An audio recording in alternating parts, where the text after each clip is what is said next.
Welcome to Community Crossfire, another point of view. I'm your host, Norman Oliver, my co-host, Jermaine. Ladies and gentlemen, it's getting a lot of attention. We're back. It's like the comeback kid. Not the Karate Kid, like the comeback kid. You know, I've been getting so many phone calls. The seniors are like, Norm, thank you. And I thank you, and I love you too, guys. So many people calling, texting, emailing, thanking us for being back on Channel 28. We'll give a little round of applause for that. And DETV is doing an incredible job, so I want to applaud those guys. Before I go to my three dynamic guests, I want to first apologize. As you know, Pastor Gino Jennings was supposed to be the guest today, this Sunday, but he ran into an emergency, and I hope everything is okay with Pastor Jennings. He's electrifying. A lot of people like him. And this past week, I had a really good conversation with my good friend, Sammy Congo. I want to give the Congo family a shout out for what they've been doing for the community. And I guess most people don't know that this guy, Butch Lewis, Jim Gilliam Jr., and those guys have always kind of taken me under their wings and taught me about business. And I think that's, it's funny. You know, I try to stay out of politics. I'm getting like the scene like that. So, you build townhomes, right? And so I think that I'm probably one of few blacks in the city that built townhomes. We named one of them after my mother, Zanthia's Way. And then we named the last one Oliver's Way. And then you have some gangsters. The girl looks at him out her window. They turn the sign off, Oliver's Way, that is black, right? Black owned, I'm black, right? If you didn't see. And Lafayette or whatever it's called, it's white people. It was whatever the square is called, it was white. And these same people out there hollering Black Power and we shall overcome, Kumbaya. There's still a sign, Oliver's Way, from a black person. I've been trying to be cool, but trust me, I do know who did it because, again, idiots, the lady has it on her door. So Oliver Way 2 is coming, and I'm going to get back into that because I'm going to get, believe it or not, I don't have a problem with fights, right? I mean, I had fights from Leo Marshall, Al Plain, Herman Holloway Sr., Arthur Scott, Leo, Bobby, so I'm good with that. So you got to be ready to fight too. When you throw the first punch, you got to be ready for the second punch. So you can see I'm a little fired up. How you doing? Welcome, City Council President. And by the way, the first woman president of City Council, the first black woman president of City Council. City Council President now into be Hanifa Shabazz. How are you? I'm well, sir. Thank you so much. How are you? Whew. So now that we fired up with that. So Council President Shabazz, tell me, how did your journey bring you here to president? Well, I followed your footsteps, sir. I was the 4th District Council member for 3 terms. And at that time, I love serving the district of the 4th District. It's the largest, most diverse. And as I continue to do my public servicing, continue to evolve and empower the community to do something for themselves, to address a lot of their own social ills and economic adventures, the next step was to become president. And so I bit the bullet and proudly am the first woman president. And of course, I do unofficial surveys, and most people said you're going to win again, and I do believe that, and you will have a lot of support and money behind you. So what would you say was a learning experience this first term? The learning experience was, juggling as many people and responsibilities that comes with the presidency. Understanding that I preside over the legislative branch of government, second in charge to the entire government of the city, working along with the administration even closer and making more major decisions and seeing the operations and the development of the city in a more broader view. Before, you kind of just looked at the 4th District, you look at your own district, but this time, as presiding over the council, I had to hear and listen to my colleagues, listen to the constituents, but also know the rules and policies of which the government is to function and how do we get things done for the betterment of the whole. Jermaine? Yes, welcome to the show, Council President Thank Shabazz. you. Some things that you would like to do in your next term coming up, and some things that you are happy that you have done so far. One of the things I'm looking forward to continuing in my next term is the revitalizations of our neighborhoods. What I've been able to do at this term was through our strategic planning process was to see what was common across the various neighborhoods Wilmington is a city of neighborhoods, and there are various different needs and wants in the various neighborhoods. How do we make sure that there's some equitable wealth and development in our neighborhoods? So I'm looking forward to addressing the numerous vacant properties that we have. I'm looking forward to addressing and building wealth. We have a lot of residents who are currently renters. How do we get them to become long-time homeowners in our neighborhoods? And through the homestead program that I've been able to establish, I'm looking forward to making that to be the solution to that. So, Hanifa, how have the COVID, right, and the marches kind of hindered you guys? Because you represent the entire city. I think that people don't realize that you represent the entire city like the mayor. You know, you have the executive branch and administrative branch, right? So how have this affected you in some of your process and thinking? Well, the COVID kind of stopped everything. It even stopped our economic momentum. Wilmington financially was a very good place. And we were really growing. I mean, our downtown, our riverfronts is booming, and which is a large portion of our revenue tax base comes from that part of the city. So we now had the ability now to look into what the needs were in the community and put some of the excess dollars into the revitalization of our neighborhoods and spread some of the love and the economic growth. So with COVID, everything stopped. And with all of the businesses closing down and not able to continue their revenue development and pay the necessary taxes as well as wage taxes, we're now a little hindered economically on that that plan forward of revitalizing our neighborhoods and building wealth among our residents. Yes. How do you think your Mayor Brzezinski and President Donald Trump have handled the COVID-19 pandemic? Can you see that again? How do you think Mayor Brzezinski and President Donald Trump have handled the COVID-19 pandemic? Well, I don't think that there's a lot of things that we could have done differently, knowing that the pandemic was about to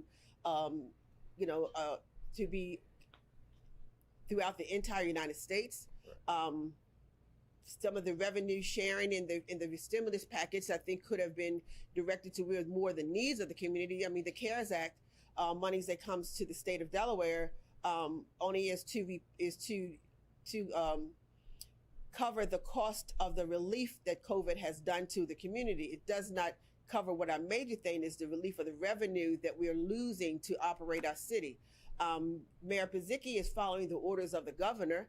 Right. He has done some executive orders, which is the closing of the city operation, having us work remotely. But most of the directives come from the federal government down to the governor, and so we're functioning under the state of emergency of the governor. Hanifa, a different question in a different kind of way. So there's no secret I'm a big fan of the mayor. I'm a big fan of yours. I'm a big fan of Zanthia's and Michelle's. How difficult has it been, a black woman with a name Hanifa Shabazz, work with the first mayor probably in 26 years? Since Dan Farley, since 1985, since 92. It has been. I mean, we're really pioneers. We're pioneers that being the first woman, black or white, to hold this prestigious position, to be the first white mayor that we've had in almost 40 some odd years. I mean, we're pioneers in the change of the culture and the receiving of our leadership. Somewhat differently, I think. I think very much out of the box. I think Mayor Brzezinski thinks very much out of the box, and even with the focus in the revitalization of our neighborhoods through this administration is a whole different view. How that's to be done, everyone has an answer, everybody has a solution or a way of doing it, but just respecting the experience and expertise that the both of us bring to these positions and working along with our colleagues and getting everyone to agree on how things to be done. And I love the difference of opinions, and that's what push and pull, and that's how you really think and get the best product when you have and hear and talk and listen and share various opinions. But then we come to a consensus by the majority rule. In council, 7 is what's necessary to make an action. So that means that there's going to be some people who are not going to get their way. but we all agree that whatever the majority says, we all agree and put it into action. That's been kind of difficult. I don't know if that's true. If you put it in action, some people disagree. They strongly disagree. Ladies and gentlemen, if you just tuned in, you're watching Community Crossfire, another point of view. I'm your host, Norman Oliver. Yes, we're back. We're back stronger than ever, and people are watching. People are talking about it. Jermaine, how we doing over there, buddy? Yes. George Floyd and Rayshard Brooks were tragically murdered by their local police department. What have you done and your team have done to make sure that doesn't happen in the city of Wilmington? Well, we immediately sent our condolences to the Floyd family first, right. But we immediately went into action to, first of all, to have the police, what they call it, the White Book, policies, okay. Procedures, available online for everyone to see so we know how it functions.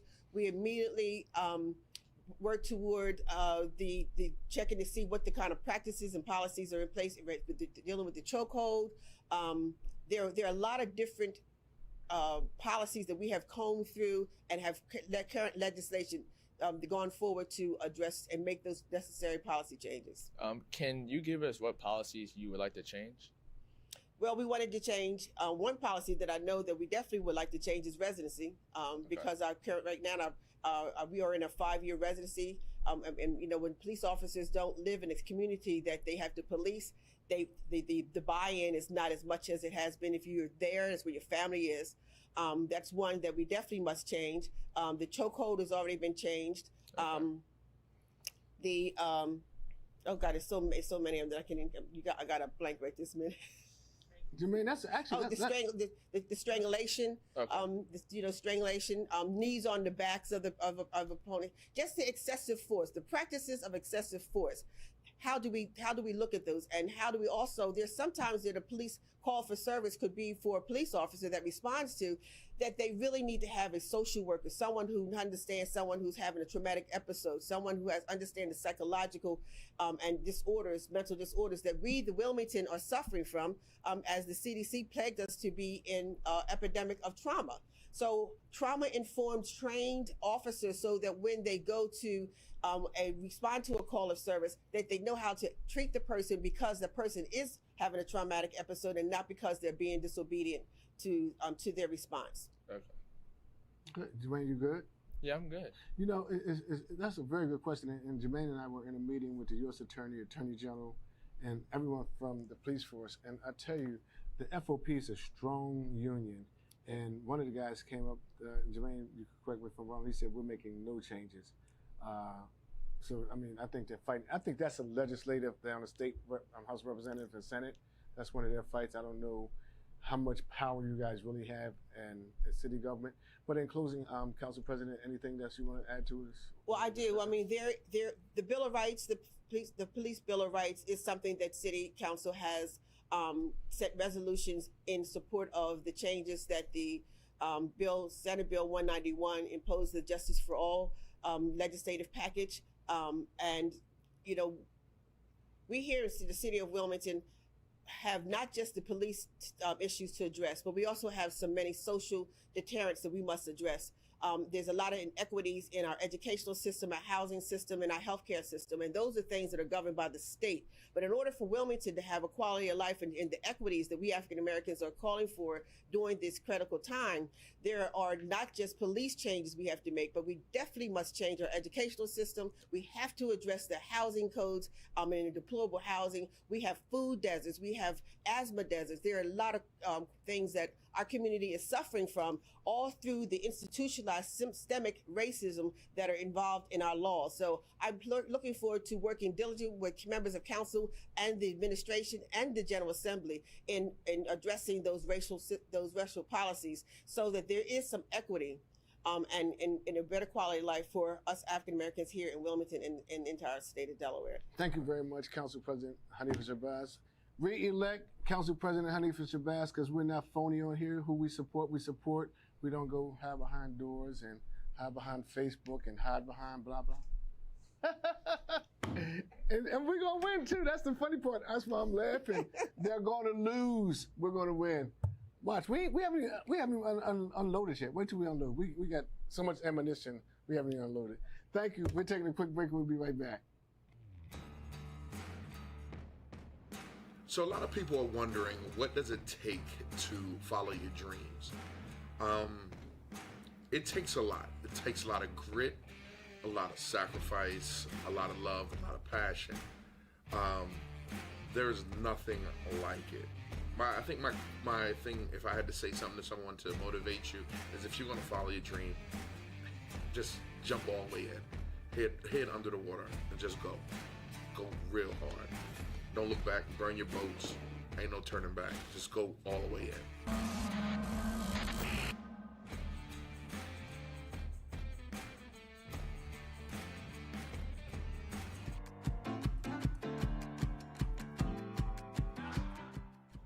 Hey.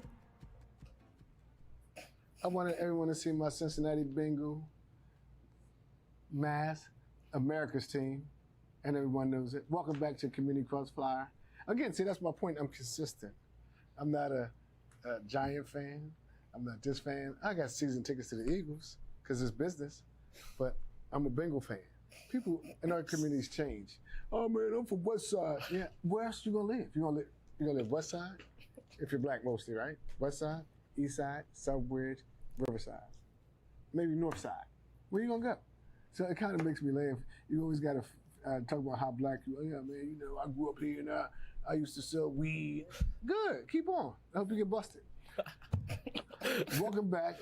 And again, if you just turned in, Geno Jennings, my guy who I like, man, this guy, we had 3 million views when he was on here 5 years ago. 3 million. That's how bad Geno Jennings was. I mean, agree or disagree, he brings the noise. And I gave a shout out to the Congo family, Terry and Sammy and Trippy and the whole Kim, the whole crew. And Sammy and I talked again this yesterday. I just want to tell him how much I appreciate it. Trippy, I don't know. I could take or leave that guy. Even though I like party, even though he got good tequila, he know how to party now. I gave him that. So I'm having fun. And now I got my favorite city council person on the air, Zanthia Oliver, my sister, my representative, and a dynamic voice in the community. How are you, Zanthia? Just fine, Norman. Thanks for asking. This is your first term. Tell me, how has it been? And following in the footsteps of me. So has that been a little crazy? Yes, it really has been. It's been quite an experience. I really have enjoyed it most of the times, but it's been other times where it's been a little frustrating because I used to hear how you used to talk about how much fun it was, and sometimes I would meet y'all different places, and y'all would agree to disagree, and then y'all would go somewhere and have a beer and laugh about and talk about the next meeting. So it has been a little frustrating that, and this city council, it's a little bit divided, but yeah, I don't take it personally.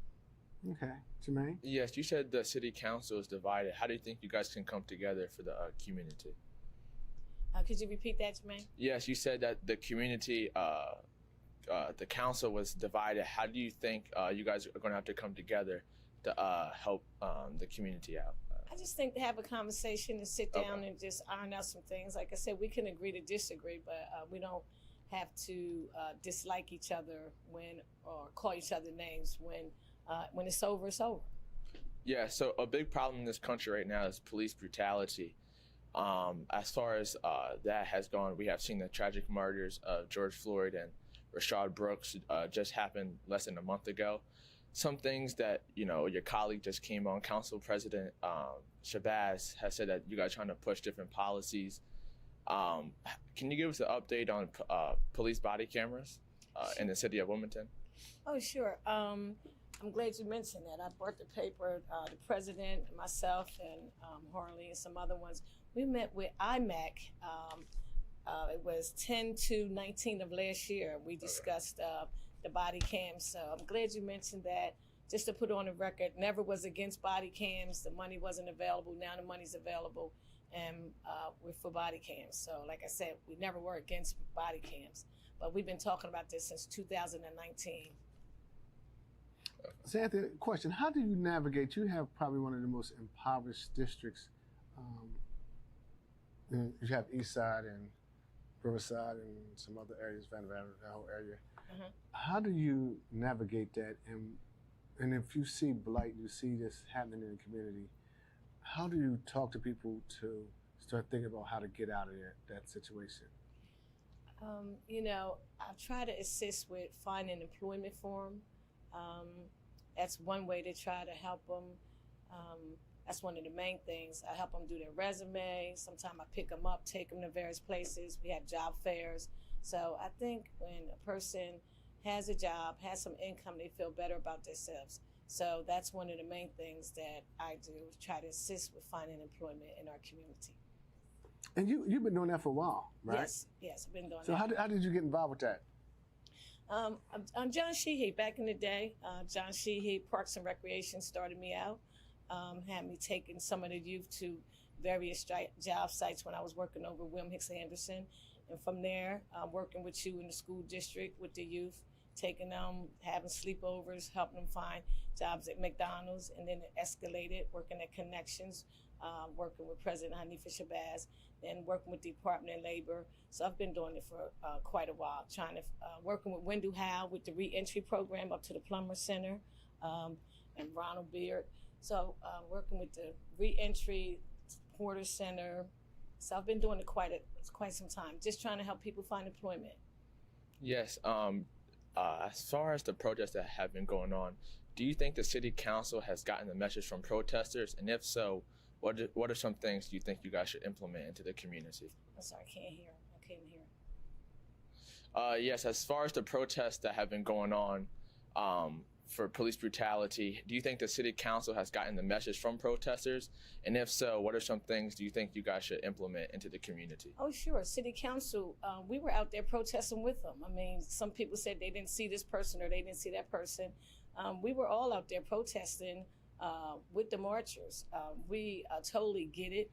I'm Black. Most of the council, 10 council members on council were Black. So we live it ourselves. I think what we got out of it is that some people, just time for change. They want their voices to be heard. And this was the time for the voices to be heard. And I think they have been heard. And I'm just proud of the individuals taking a stand. I'm proud of myself just to go out there and take a knee with them. So I'm very interesting. Okay. Zanthia, you brought up the name D.H.L, and I know D.H.L was a friend of yours. And for those who don't remember, D.H.L was a part of the DSEG. I mean, he was president of the Wilmington Housing, executive director of Wilmington Housing Authority Board. I think Wilmington School District's one of the first presidents, graduated from Sally's. Does it frustrate you that nothing has been named after him, or there's almost no mention of D.H.L? Yes, I'm glad you brought that up. I was just talking to Malik about that, and as much work as D.H.L has done in the city of Wilmington, we should be, especially now with 10 Black council members on city council, we should be trying to find something to honor him or put a plaque up or something in honor of D.H.L because he had done a lot in the city of Wilmington. And being the first, like you said, superintendent with the school district, part of that DSEG, we really need to, sit down and have that conversation. Yeah, why it kind of hit me, it kind of struck me when I just was thinking about, because D.H.L was a warrior in our community. And Jim Seals, the first Black mayor of the city of Wilmington, I remember coming on the show all the time saying that we need to name something after Jim Seals because he was the first Black. And I look at the statue, not saying that a statue of Tom Maloney, who was a mayor of the city of Wilmington, should not be up on the Mall. But if his statue is up there, I think that Jim Seals should be up there also. That's just my opinion. What's your thoughts on that? I totally agree. And this is the time why our voices are being heard. Maybe we need to sit down with the mayor and have that conversation. Jermaine? Yes, how do you think the COVID-19 pandemic not only has affected the city of Wilmington, but your district in general? Well, it has affected my district. One thing I was able to do to help was when Storm had gave me some masks, I joined in with Brown Bag and President, along with the mayor. We donated thousands of masks, and we had a giveaway. So a lot of individuals on the east side, north side, Riverside were able, in the high rises, were able to receive masks. Working with a lot of people over OBV, we had a mask giveaway over there with Jim and Peg. And I couldn't do this by myself. I worked with Northeast area with Caller Davis, Linda, Sandra Ben, and on the east side, we worked with Christian Kirkland and Sue Grimes and Nisi Draper, quite a few people really have been collaborating, helping giving out masks. It's just necessary for everybody to stay safe and keep your mask on. So what do you hope to do in your next term when you win again? What's some of the things that you have on your mind? Well, one thing would be to name something in the 3rd District at the Wendell Howe. That would be really what I would like to do. And work on some more lighting over in the Prices Park area. But if I can get that done with Wendell and some lighting just throughout our neighborhoods, that would be a good So step. would you say the lighting has been like what a signature thing that you've done? Yes, it was very dark over Prices. When you couldn't walk through there. A young man was killed over there. A lady was chased. So with the help of the mayor, he was able to find some money in the budget. We put some lights up over Pricey Park, and everyone over there are very ecstatic. And Senator Darius Brown told me that he was going to find some more money. Darius is doing a great job. Yes. I've been very impressed with the job that Darius done. He said he's going to find some money to finish putting in lights over there because that area needs to be lit up. It's a lot of homeowners over there, and it's been neglected for years. Ladies and gentlemen, if you just tuned in, you're watching the #1 talked about TV show. We're back, Community Crossfire, another point of view. It's our view, so we don't care about your view. That's why we've always been the #1 station, the #1 watched, the #1 talked about, and we will continue that. And that's why we pick winners. Jermaine. Yes, Councilwoman Oliver, can you give us some programs that you have implemented for the youth in the city? Or not even implemented, just started, I guess I could say. Well, one of the things I'm very proud of that I was able to spearhead was the practice field at Howard School, and the youth were able to win a championship. And you don't know how proud that made me. The kids coming up to me, the cheerleaders, the parents crying. So that practice field at Howard School was overdue, and I was so glad to have participated with that. The Second Chance Forum with Everett George over to Bowers Street. He's making inmates into entrepreneurs. I was glad to be a part of that. Right now I'm working on some legislation that will be on the committee, Public Safety Committee next week, in reference to what you talked about, the police policy. So we would like to have the police academy look at some of the new officers, their various tattoos, to see if they're racist, look at some of their Facebook pages, because you can look at some people's Facebook pages and see where they're coming from, right, as far as racial tones. So a lot of things we're trying to implement with our city council to change various things. And also the moratorium with the liquor stores. In the 3rd District, we had 13 liquor stores. Get rid of them. Get rid of them. Yeah, well, we're trying to make sure we don't have any more liquor stores in the 3rd District. 13, that's a lot of liquor stores. So we're trying to put in some legislation for that. And you know what's frustrating with that? Not only that, the moratorium, like Casbar and other stores, when it was black owned, would always give back. These guys don't give back nothing. Exactly. I don't think that's so. Anything in closing before you become victorious again, Councilwoman Zanthia Oliver? No, just re-elect me for 3rd District. Well, that's a hell of a speech. Wow. What else you have to say? Oh, I don't know. Just re-elect me. Well, ladies and gentlemen, that was entertaining and enlightening, and a nice closing remark by Zanthia. Hold that in for her next campaign. We're going to take a slight break, and we'll be back. And if you enjoyed it, you're watching Community Crossfire, another point of view. And we have Michelle Harlee coming back, so I'm sure she has. So a lot of people are wondering, what does it take to follow your dreams? It takes a lot. It takes a lot of grit, a lot of sacrifice, a lot of love, a lot of passion. There's nothing like it. I think my thing, if I had to say something to someone to motivate you, is if you're going to follow your dream, just jump all the way in. Head under the water and just go. Go real hard. Don't look back, burn your boats. Ain't no turning back. Just go all the way in.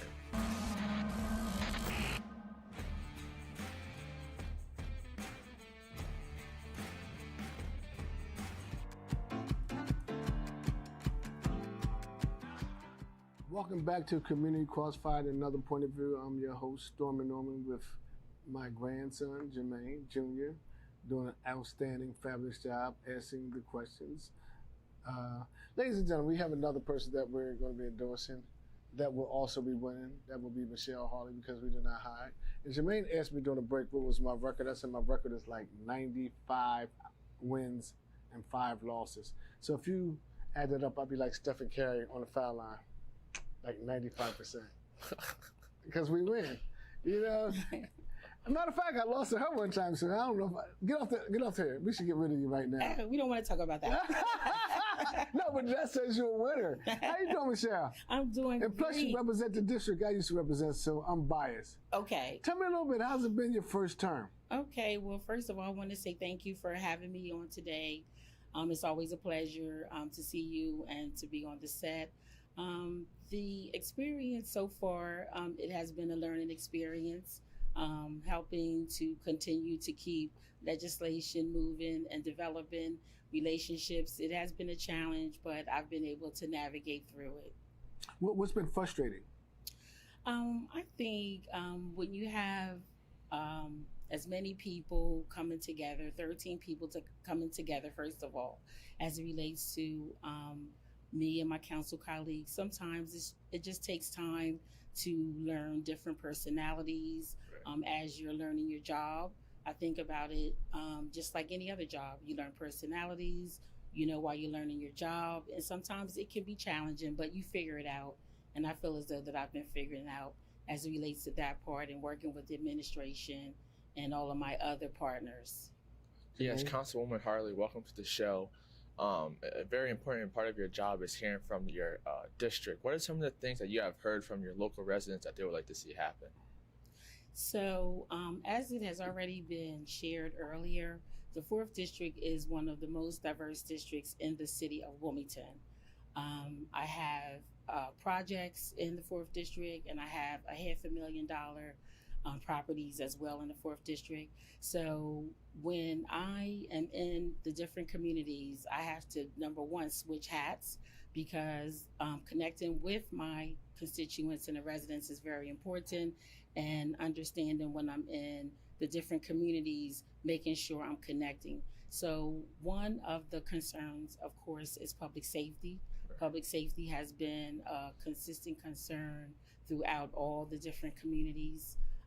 Our youth, having more safe havens and places and activities for our youth to be involved in is one of the concerns, and more jobs. I have a number of constituents in the 4th District that need jobs and need better living wages.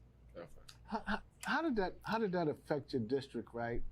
Especially downtown, especially when people were looting. And did you hear from a lot of your constituents? Well, some of the business people who are downtown, who's in your district, and what do you say to people who? I mean, because I think a few of them were even black businesses that were affected.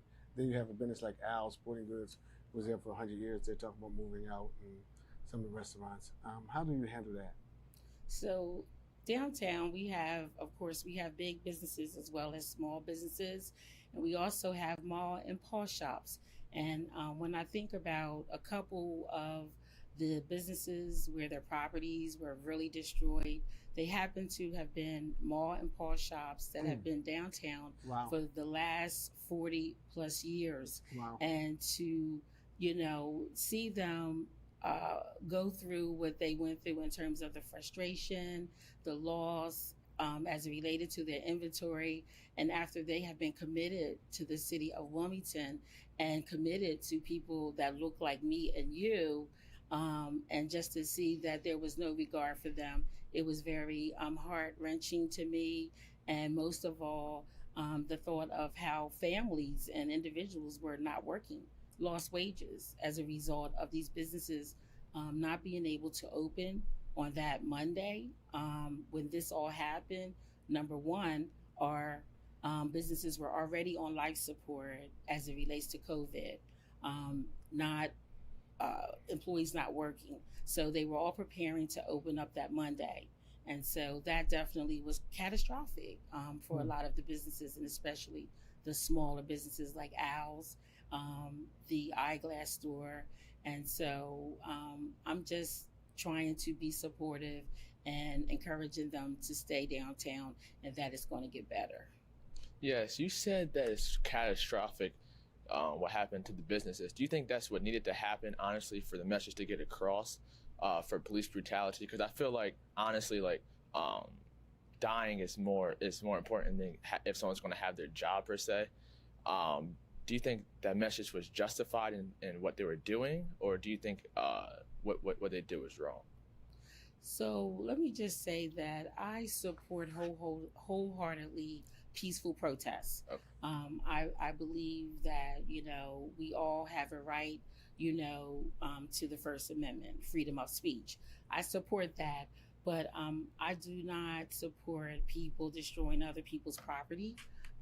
That was trespassing, and I believe that we would have been able to come together as it related to the peaceful protests to accomplish what we're accomplishing right now. So I really, me personally, no, I don't think destroying the property was the right message. Again, because this is our city, it's our downtown.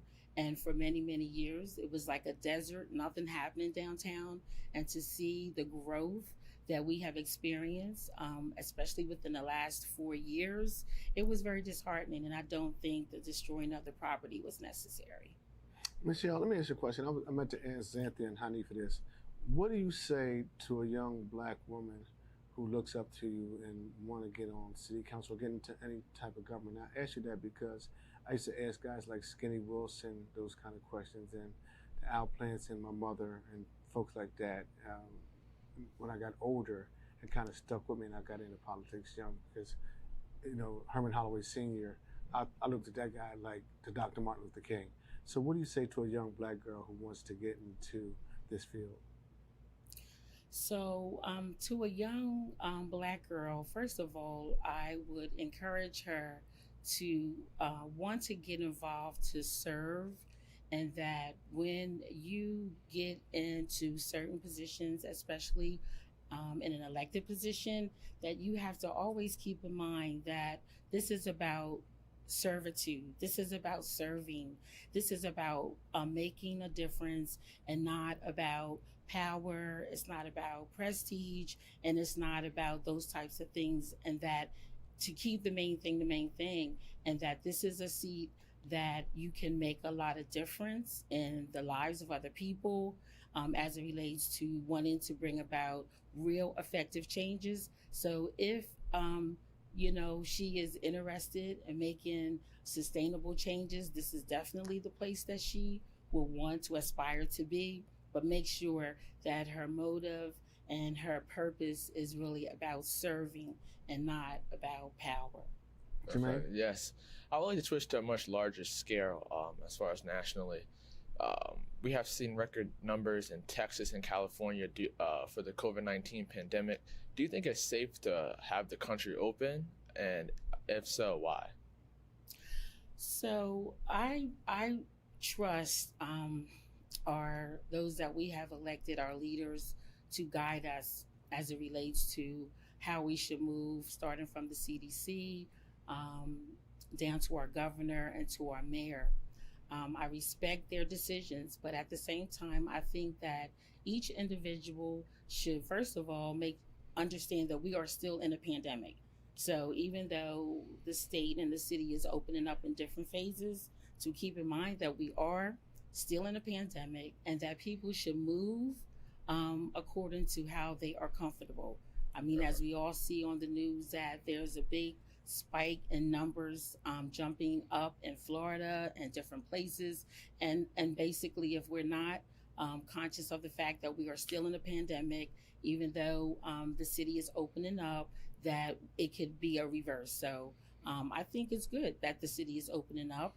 People need to get back to work, but I would like to caution people to move at your own risk and to do what you feel is comfortable for you. I asked you a question that I asked Zanthia. When you win, which you will win, what do you look to try to do your second term? So first of all, I want to continue the work that I have already started. When I think about being a community leader and an elected official, I see my role as working with my council colleagues, the council president, the administration, the community, and all of our partners to make sure, first and foremost, that we have safe and healthy communities. And the way that we do that is by advocating for affordable housing, quality education, effective community policing, making sure that our youth have safe havens, that we are advocating for our seniors. And so there is so much work to do. So I want to continue to move the needle in those different areas that I just mentioned as it relates to, number one, making sure that our youth, they have safe havens, and that we can bring them together and begin to try to understand the ills that they are feeling and going through, so we can encourage them to be more productive. So with our youth, staying involved with our youth, continuing to be supportive, even though education is under the governor. There's a lot going on in the 4th District with the Christina School District, a lot of changes. I want to continue to support my constituents that are impacted by that, and continue to listen to my constituents, most of all, to work together and to solve problems together. I just sponsored legislation for the 4th District Community Task Force, and it's primarily to allow people within the 4th District to come together and work with me and identify issues that we want to fix and move forward and work together. So that's what I would like to accomplish in this next term. Thank you for that answer. Thank you, and I hope anyone who's just tuned in, I hope you're enjoying this segment of Black women in City Council and what they're doing. And I'm glad you 3 women are not feeding into stupidity of a few people talking on Facebook who talking to each 10 people, the 10 people talking to each other like this, that nobody understands what they're talking about. Nobody's found what the hell they're talking about. Man, you really gotta, don't feed into the stupidity. You're gonna win, because they're talking to each other and they don't even know what legislation means. So, okay, in closing, what would you like to tell people? I just want to encourage the residents to definitely get out and vote. Don't forget the census. And I want to encourage them to also know their COVID-19 status, and just continue to stay engaged. Community engagement is very, very important. We listen to the community, and then we take what they share with us and turn it into policy. So stay engaged. That's what I have to say. And I'm very proud that you guys have, all 3 of you have helped me out with my turkey drive. I heard somebody that took a potch out of it. That you can't even listen to stupidity. I'm telling you, it baffles me. But the turkey drive and all the seniors who we've served over the years are calling and thanking us again for this show, and they're watching. And even just the layman people like Skills, the barber in your district. I mean, these guys are stand-up people, Briscoe, and all these people will be on board with us when we go out there and fight the good fight. And I hope you enjoyed the last week's with the Father's Day program. That was powerful Black men. We're not afraid to say we're Black, right? But we're also not afraid to make money. We're not dumb. I don't know what the hell I'm talking about. We're gonna take a break now. We'll be right back. So a lot of people are wondering, what does it take to follow your dreams? It takes a lot. It takes a lot of grit, a lot of sacrifice, a lot of love, a lot of passion. There's nothing like it. I think my thing, if I had to say something to someone to motivate you, is if you're gonna follow your dream, just jump all the way in. Head under the water and just go. Go real hard. Don't look back and burn your boats. Ain't no turning back. Just go all the way in.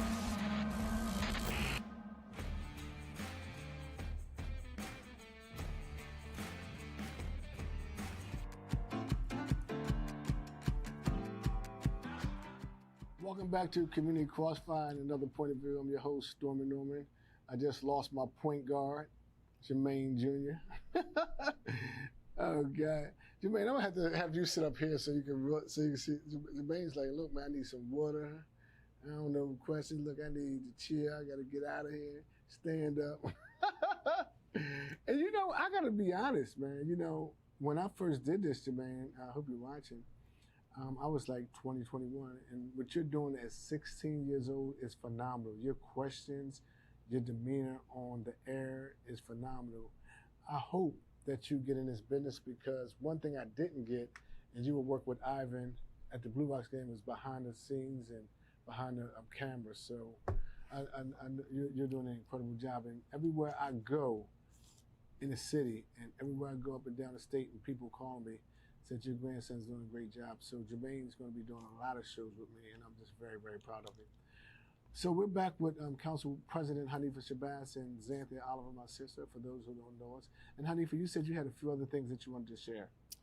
Yes, Norman, thank you very much for allowing me to come back. And in this interview, you questioned us as legislators, what our role was and what jobs we were doing. I just wanted to emphasize to the public to really learn what the role and responsibility of City Council is, so you can ensure that you're getting out of us what you elected us to do.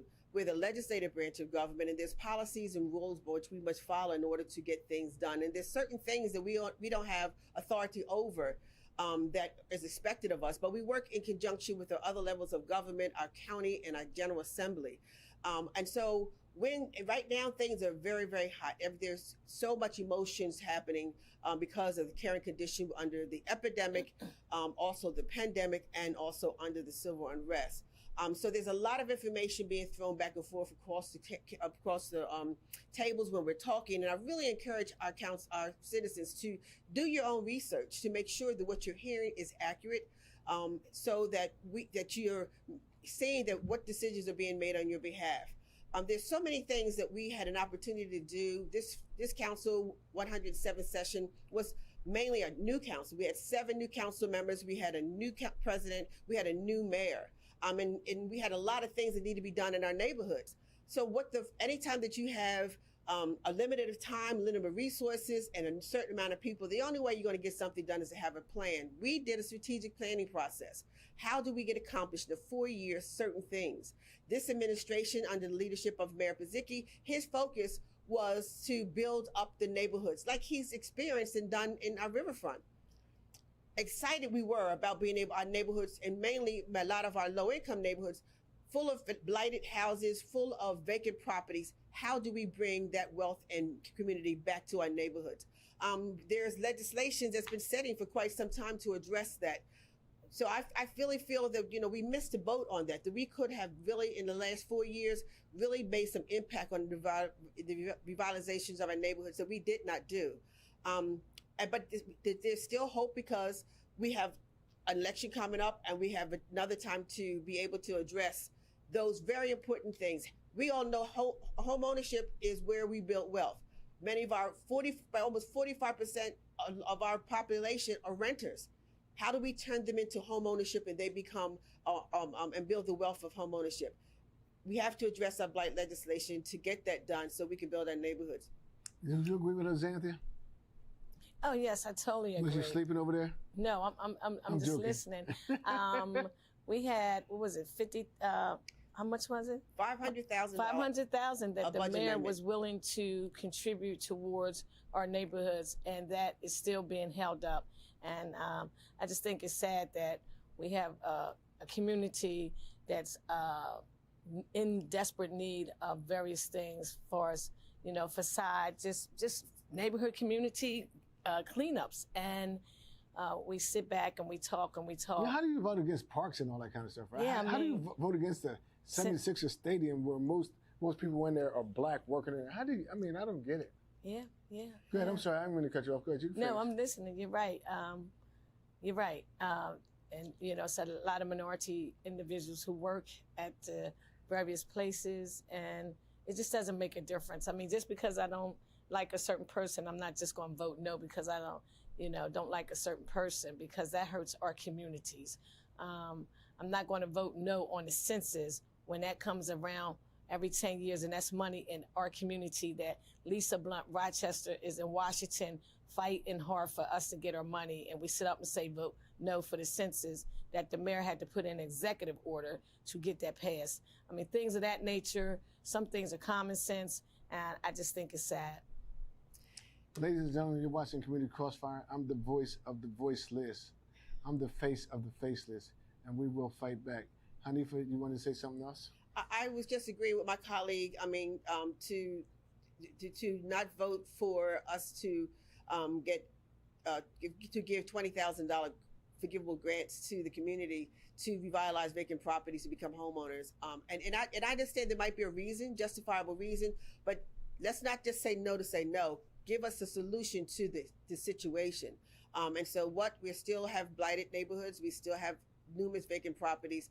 And our community is still suffering from wealth development. So I just want our constituents to know what the role and responsibilities of the City Council is. There is a video on YouTube on Channel 22 that tells you what our role and responsibilities are, and to be an educated voter this time, to ensure that the people that you're voting for can do the job, know what the job is, and have ideas and innovative solutions to address the many social ills that we're suffering, because we have a heavy lift to come out of this COVID-19, to come out of this social, the racial, systemic racial issue situation we find ourselves in. Well, we don't find ourselves in. We've been in it for 400 years, but that we are working hard to address. That's going to take people with knowledge and get things done. And so I hope that you take that into consideration, and we don't do it like we normally do, just a popular vote, but we have an educated vote. I want to thank these ladies for joining us on Community Crossfire. I'm trying to reschedule Pastor Gino Jennings. Hope he comes back. Again, thank you ladies for coming. And I hope everyone who's watching, again, hope you're enjoying our programming. Thank DETV, and I'll call her Dr. N. Thank you for keeping us straight out here. Again, I want to thank LaToya and Jermaine for keep bringing Jermaine down here, who's doing again, incredible job. I don't want to keep stroking his ego like that, but he is doing a great job, and I want to thank his parents for coming down. Also, I want to say that I'm proud of myself that I did have a record, from the Lenny Williams Courthouse, where Sam and I co-sponsored 2 housing projects, and I had some legislation that got vetoed after it got passed. We can talk about that another time. And we will start calling people up because we're not afraid. We aren't going to let you just talk, but guess what? Now we have a form to fight back. And we're going to bring them back on several times because we pay for it, because we're not broke. So ladies and gentlemen, I hope you've been enjoying the show, and we'll be back next week with more guests. See you, and wouldn't want to be you.